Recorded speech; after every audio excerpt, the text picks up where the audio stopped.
É legal, isso é inerente dos fenômenos aleatórios. E aqui que eu vou partir para uma outra situação que eu acho que é muito importante da gente entender, que é envolvendo, como eu falei no início do vídeo, Covid-19 e mais particularmente os testes para eficácia de medicamento.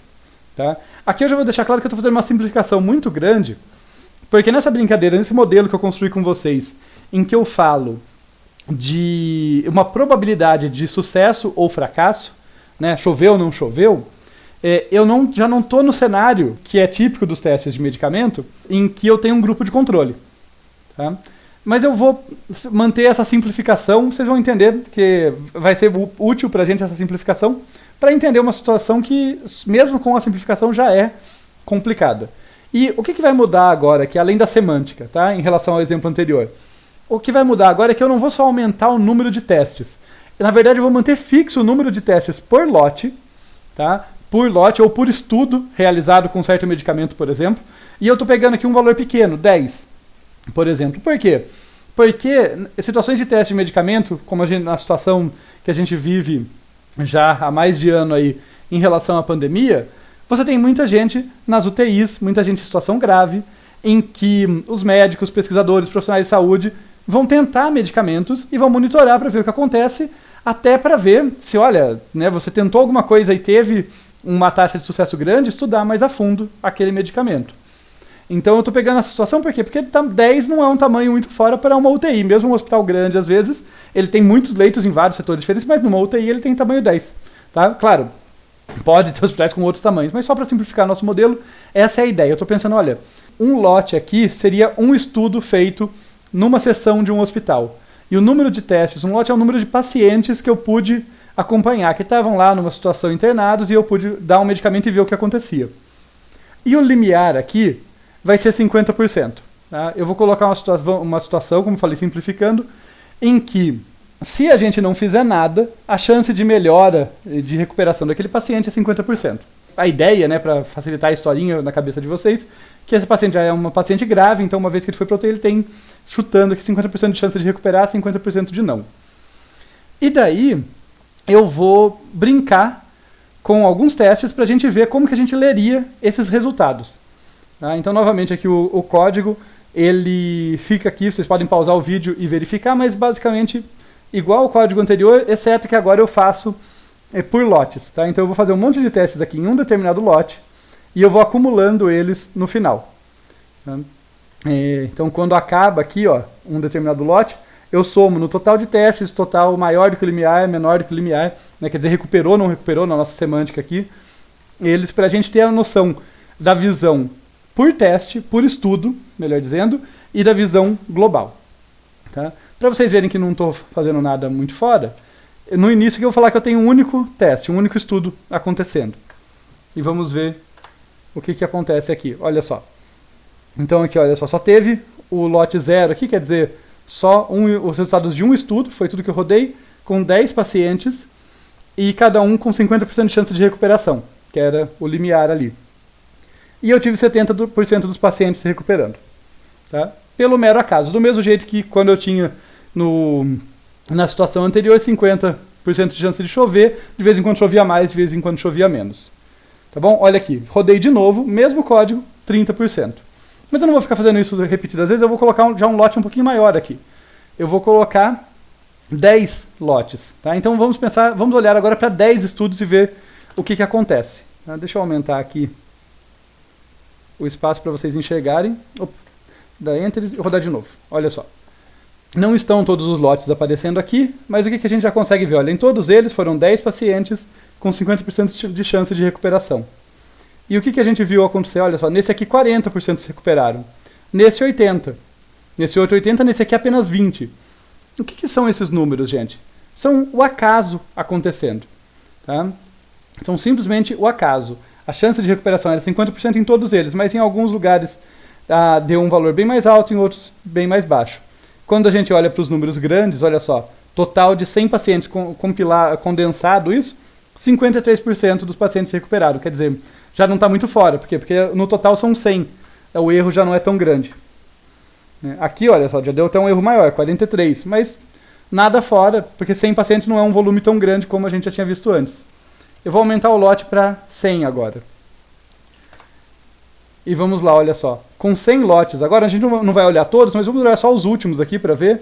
Ó, a partir do 90 aqui, olha, 50%, 50% então exatamente na metade, né? Mas vários outros não. Embora a chance individual do paciente fosse 50%, a gente teve aqui, olha, só 30 se recuperaram, aqui 70. Tá? E, no entanto, nos resultados compilados dos 100 estudos, 50,4% dos pacientes se recuperaram. Quer dizer, na visão ampla, a gente vê que está em torno dos 50%. Agora que vamos entrar no ponto mais polêmico, né, que infelizmente virou polêmica isso, mas eu acho que é importante falar disso para ajudar as pessoas a compreenderem. Tá? Compreenderem por que certas discussões acontecem, né, do ponto de vista da dificuldade que a gente tem para compreender os fenômenos. Então, imaginem que a gente sabe que se não fizer nada, se não fizer nenhuma mágica, só o tratamento padrão, dar oxigênio e tudo mais para o paciente, monitorar, cuidar dele, dar o soro e tal, ele tem 50% de chance de recuperação. Paciente que chegou na UTI, vamos partir desse princípio, vamos dizer que seja isso. E daí, vamos dizer que vários desses testes que eu estou fazendo aqui, estudos que eu estou simulando aqui, correspondem a situações ali em que você tinha um pequeno grupo de pacientes, 10 pacientes numa UTI, e foi ministrado algum medicamento na tentativa de melhorar. Tinha alguma chance, algum estudo in vitro, alguma coisa que dava uma indicação de que podia fazer efeito, foi-se tentado. Legítimo, tá? Inclusive, a princípio, fazer isso. Eu quero que vocês analisem isso aqui, tá? Deixem suas convicções políticas, qualquer coisa de lado. Quero que vocês entendam um pouco melhor como os equívocos acontecem. Tá? E isso não partindo da má fé. Isso pensando de pessoas com boa fé que são ludibriadas porque essas coisas acontecem. Tá? Porque a aleatoriedade nos engana. Então, imagine que essas pessoas, tá? Que em cada um desses lotes que eu identifiquei, são pessoas ali que estão testando algum medicamento e vendo o que acontece, tá? Para depois fazer um estudo maior se tiver alguma situação promissora. A gente já sabe, nós aqui que estamos desenhando essa situação, já sabe que a chance continua sendo de 50%. Nada mudou. Né? Esses lotes não mudaram. No entanto, você tem resultados que fogem desses 50%. Né? Você tem aqui, por exemplo, só por inspeção, um lote em que teve 70%, né? Alguma melhoria, você poderia falar, opa, está ajudando, né? Outro que teve 20%. Bem abaixo. Né? Você poderia concluir também, olhando só para isso, só para aquele estudo pequeno que está atrapalhando, que está fazendo mal. Olha como a aleatoriedade nos confunde. Se eu rodar de novo, vamos ver, olha, de novo, a gente vai ter aqui situações em que 80% dos pacientes se recuperaram e situações, vamos olhar para cima aqui, olha só, 0% dos pacientes se recuperaram. Vocês percebem quão dramático é tentar tirar a conclusão de pequenos estudos? Essas pessoas que estão aqui, né, nessa nossa simulação, nesse lote que fizeram esse estudo, vão ficar horrorizadas pensando, caramba, tinha 50%, era esperado que 50% dos pacientes se recuperassem. A gente deu um medicamento experimental para eles e todos morreram. Tá? Eles não fizeram nada, a gente sabe, foi só o acaso. Mas olha como é difícil, para o bem ou para o mal, tirar conclusões. Tá?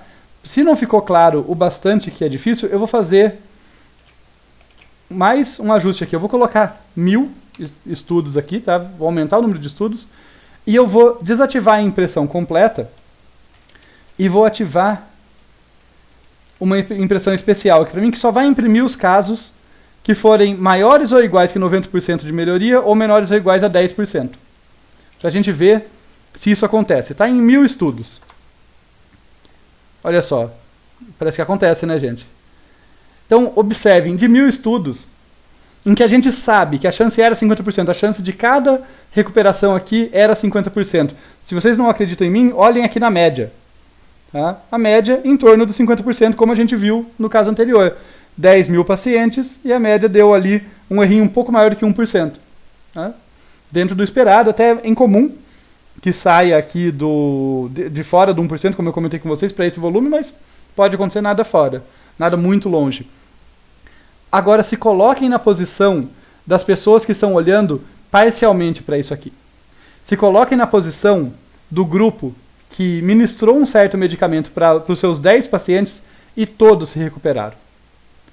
Qual a conclusão que essa pessoa tira?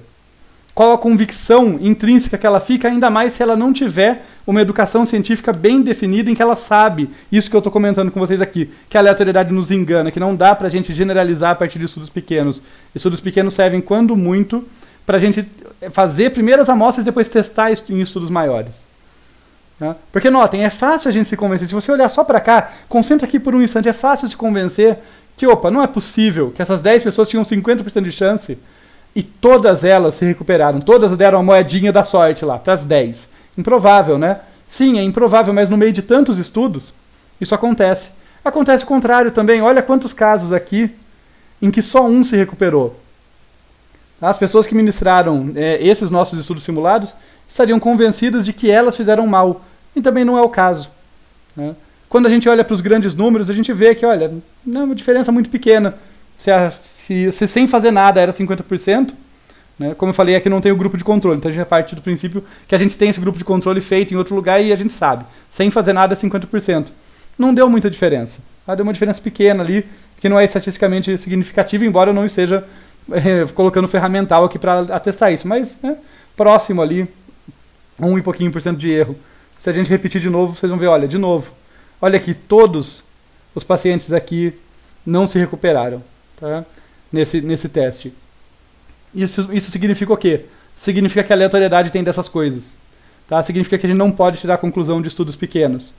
E mais do que isso, tá? Agora chegando já ao final do que eu queria expor para vocês, existe um viés muito grande aqui, porque a gente quer notícias positivas. Tá? Tanto o do médico, a equipe de saúde, o pesquisador que está lá no hospital fazendo esses testes, ele quer notícia positiva. Seja porque ele ficaria muito feliz de ter um artigo dizendo, olha, eu encontrei uma coisa que pode ajudar as pessoas, tá? Para autopromoção, quanto pelo altruísmo de assim, a gente deseja, todo mundo quer que venha uma notícia positiva.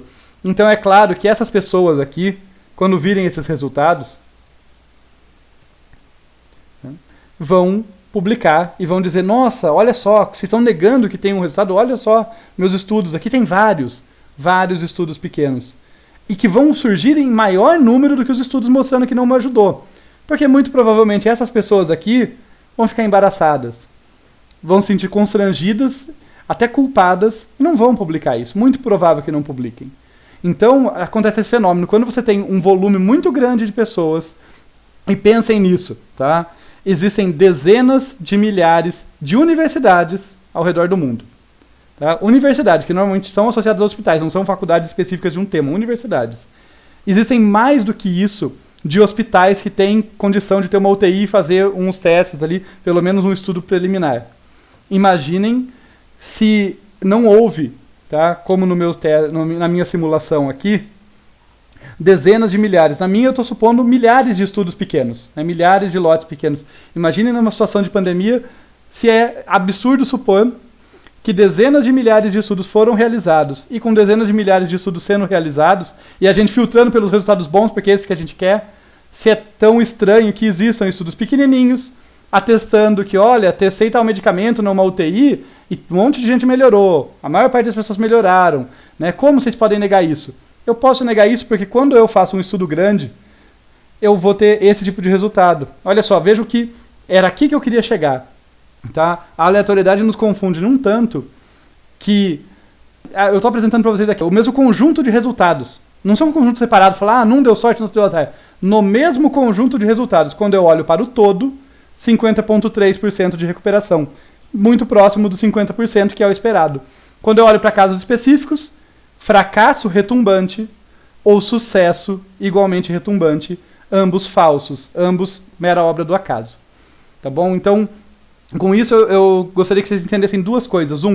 Não julguem tão radicalmente a maior parte das pessoas que fez algo desse tipo e ali, naquele mundinho, se convenceu de que tinha encontrado algo que faz sentido. Eu realmente acredito que a maior parte das pessoas que viu isso, pelo menos num primeiro momento, não é fruto de má fé ou de charlatanismo, mas sim de ter visto ali, né, muito forte aquela experiência de falar, nossa, eu esperava que metade desses 10 pacientes viessem a óbito e não aconteceu. Poxa, né, você vai atribuir aquilo para o medicamento, é claro que você vai. Você não está tendo a visão do todo. Tá? Mas entendam também porque que quem está falando, olha, não existe um tratamento que funciona, é simplesmente porque essas pessoas olharam e os estudos grandes estão aqui. Os estudos grandes, com centenas, provavelmente milhares, dezenas de milhares de pessoas, esses mostram que não tem um resultado significativo. Tá bom? Então, era isso que eu queria compartilhar com vocês. Espero que seja útil nessa situação aqui específica que eu dei o exemplo, mas também para outras, tá? Porque a aleatoriedade está em um monte de lugar e nos confunde em um monte de situações.